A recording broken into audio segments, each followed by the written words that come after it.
I'm Myung Bondy. Welcome to another episode of Secrets of the Garden, where we bring you expert advice on how to become a better gardener. Today, we have a special surprise for you. I have two co-hosts. Joining me and Louis Bauer, Director of Horticulture of Greenwood Gardens, will be renowned sculptor Tom Holmes. And today, hi Louis. Hello, Myung. Thanks. Now this is an exciting time of year, and people are thinking about holiday decorations. How do you prepare for the holidays? Well, I do put off a little bit of my end of the season work just for this occasion because there's a bit of pruning to do, but I know that if I wait just a little bit to do it, I can cut it, and while it's still fresh, bring it into the house to use on mantles or to decorate the front door. Well, that's a really practical way of utilizing all of these beautiful greens around here, and you can make your own from those cuttings. You're right. In the summertime, I don't think about it. They all go to the compost pile. But this time of year, every time I cut something, I think, what can I do with it? And I see our visitor has arrived. Oh, great. Hello, Tom. Hey, nice to see you. Hey, hi, Tom. Nice to see you. Well, today we are going to be in for a treat because Louis is going to be showing us how to prune shrubs so that he can incorporate it into his holiday decorations. Now, you're here so that you can forage for materials yourself. What are you looking for? Anything that Louis comes up with, I'm sure will be good, but I can use just about anything that we see around, from leaves and twigs to all the greens, anything that's dried. Feathers, always looking for a bird's nest as well for the center of a wreath or a small spray. So we'll see what we find. All right, well, let's get started with the pruning first. All right, here we go. So what are the best candidates for cuttings to use for holiday decorations? Anything evergreen that you plan to train or control in size can be used. Magnolias are easy because the joints on the stem show clearly, and especially if you're just taking small tips, every place there's a leaf, there is also the potential for a new branch to come out. So you want to cut just above the leaf, and you'll see if you look carefully at the base of the leaf there's a dormant bud, and that will become a shoot next year. Well, next we have some boxwood.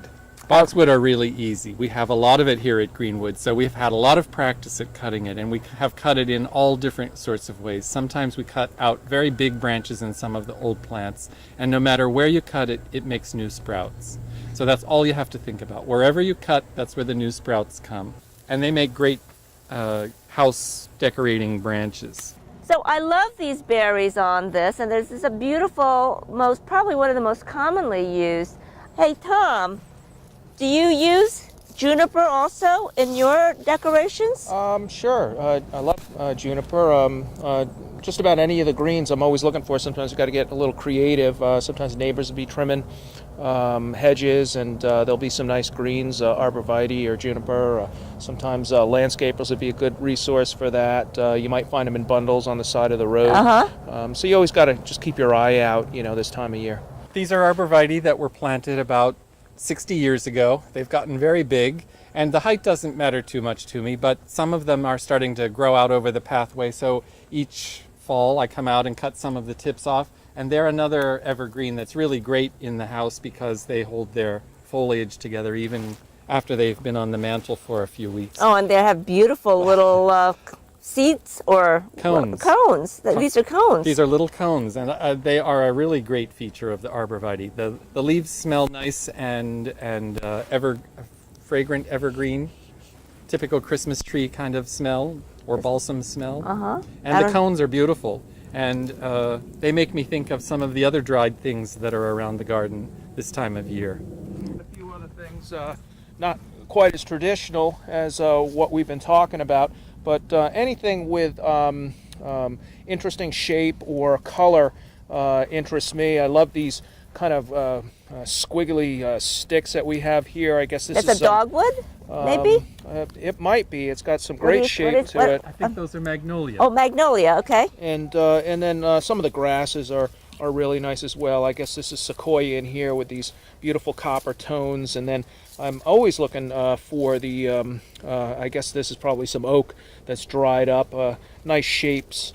and colors and contrast to the greens. I haven't found that bird's nest I'm looking for the center of a wreath, but there's got to be some good ones around. All right, well, we'll search for it. So it's a beautiful little nest that we've found here.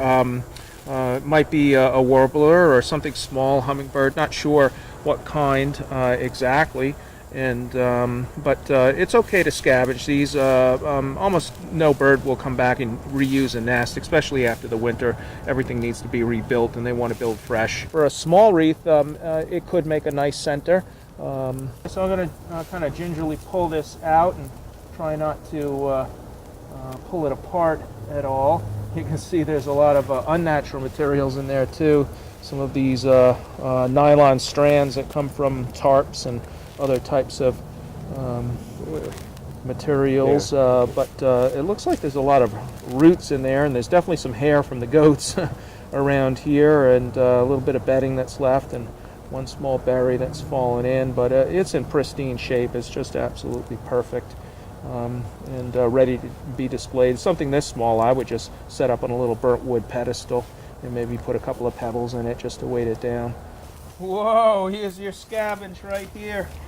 Oh, wow, perfect find. And look at the combination of the nest and the... Just beautiful. Oh, that's gorgeous. Wow. Not sure he's still functioning so well. It's been a little chilly. I think it's I don't frozen. think it made it back to Mexico, this one, but perfectly pristine. And I would say this is the center of the nest. I would set that right into the nest, and then set it up on a small little burnt wood pedestal, and you've got real sculpture right here. All right, well, that is the piece we were looking for. Well, this has been really fun. I think you two fellas have all the materials, an abundance of materials, to create something fabulous. You'll have to tune in next time when these two creative geniuses will bring you a beautiful creation. I'm Myung Bondy. Happy gardening.